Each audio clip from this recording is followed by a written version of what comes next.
Hello, magandang araw sa inyong lahat at naway patnubayan tayo ng ating Panginoon sa araw-araw. Mga kabibliya, nais ko lamang pong magbigay ng kaunting kaunawaan tungkol sa tatak ng halimaw. Ano nga ba ang sinasabi ng talata tungkol sa tatak ng halimaw? Ito po ay mababasa sa talata ng Revelation 13:18 at ang sinasabi rito, kailangan dito ng karunungan sapagkat maaari itong malaman ng sino mang matalinong tao sapagkat ang tatak ng bilang ng halimaw ay bilang ng isang tao na may katumbas na 666. So, paano nga ba natin ito malalaman? Meron kasing ibang nagpapaliwanag na ang tatak daw ng halimaw base sa kanilang napanood ay tumutukoy daw ito sa numerical or pagkukwenta or computation ng mga letra kung saan ang pangalan ng Papa sa Roma ay kinukompute nila at ito ay nag-a-arrive daw sa 666 at yung iba naman nandoon daw sa may corona ng Papa sa Roma. Ang bilang din daw ay 636. So, tama po ba ang ginagawa nilang formula para malaman ang bilang ng tatak ng halimaw? Well, ganito yan, mga kapatid. Kung tayo ay nagbabasa ng Biblia, ay maaari nating malaman ito. Ngunit, kung hindi tayo nagbabasa ng Biblia, maaaring mahirapan tayong malaman kung ano nga ba ang tatak ng ito.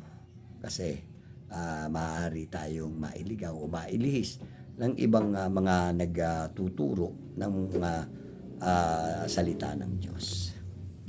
Okay, punta na tayo doon sa pag-aaral natin dito. Susuriin natin kung ano ba talaga yung tatak ng halimaw. Una, ang nakasulat ay bilang ito ng isang tao. So kung bilang ito ng isang tao, ayon sa Biblia, ano ba ang bilang ng tao? Okay, ang bilang po ng tao para sa inyong kaalaman ay number 6 sapagkat ang number 6 ay ginawa ang tao sa ika-6 na araw. Kaya, ang bilang ng tao ay number 6. Okay. Okay, dagdag tayo ng kaunting impormasyon. At ang bilang naman ng Diyos ay number 7. Sapagkat sa ika-7 araw, ang Panginoon ay nagpahinga at pinabanal niya ito. Kaya ang bilang ng Diyos ay number 7 at ang bilang ng tao ay number 6. Now, kung ang bilang ng tao ay number 6, paano natin malalaman ngayon na ang bilang ng halimaw ay 666? Ganito yan. Basahin natin ang Genesis 2:7. Nilalang ni Yahweh ang tao sa alabok. Okay? Hiningahan niya ito sa ilong at naging kaluluwang buhay. So dito, sa talatang ito, ay makikita natin na ang tao ay may 3 bahagi. Hininga ng Diyos or Spirit, alabok o katawang lupa ng isang tao, at ang kaluluwang buhay. Ang espiritu pag namatay ang tao, ang espiritu ng Ama o ang buhay ay mapupunta at babalik sa Ama. At ang ating namang katawang lupa o alabok ay babalik sa lupa. So, at ang matitira ay kaluluwa. At itong kaluluwa nito ay tumutukoy sa atin or sa bawat tao, sapagkat itong kaluluwa ay mismong tayo or mismong ikaw. Okay? So, tatlong bahagi ng tao. Espiritu, alabok, at kaluluwa. So, namatay ang tao, nawala na yung espiritu, bumalik na sama, nawala na yung katawang lupa, ang natira ay ang kaluluwa. Okay. So, paano malalaman ngayon kung ano nga ba yung tatak ng halimaw? So, ganito yan. Ang kaluluwa ay may tatlong bahagi pa rin. Ito ang mind, emotion, and will. So, kung tungkol sa tao, ang mind, ang ating pag-iisip, kung tayo'y nag-iisip ng masama, nag-iisip ng mga kahalayan, nag-iisip ng mga bagay na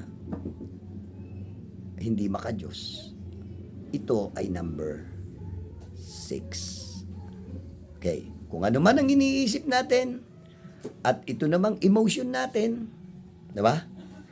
Itong emotion natin, kapag ginawa natin yung mga bagay na naisip natin, mga kalaswaan, okay, mga pita ng laman, mga at masasamang hilig, yan, nararamdaman natin yan kapag nariyan ng tukso.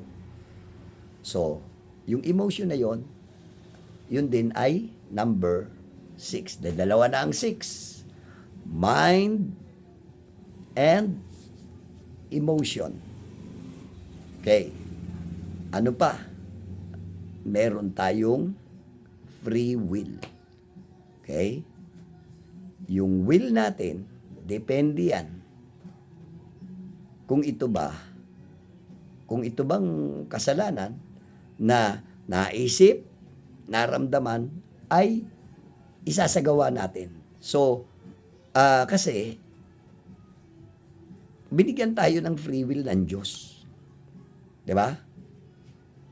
Ngayon, kung susundin natin yung ating sarili, ay number 6 ulit. So, ganun lang po yung kasimple. Kaya, ang tatak ng halimaw ay mind, 6, emotion, 6, then free will, 6. Yan po ang tatak ng halimaw. So, kaya nga po, mga giliw na mga kapatid, kinakailangan ang pag-iisip natin ay laging sa Diyos upang hindi tayo magkaroon ng tatak ng halimaw. Yun lamang po mga kapatid. Salamat po. Be blessed.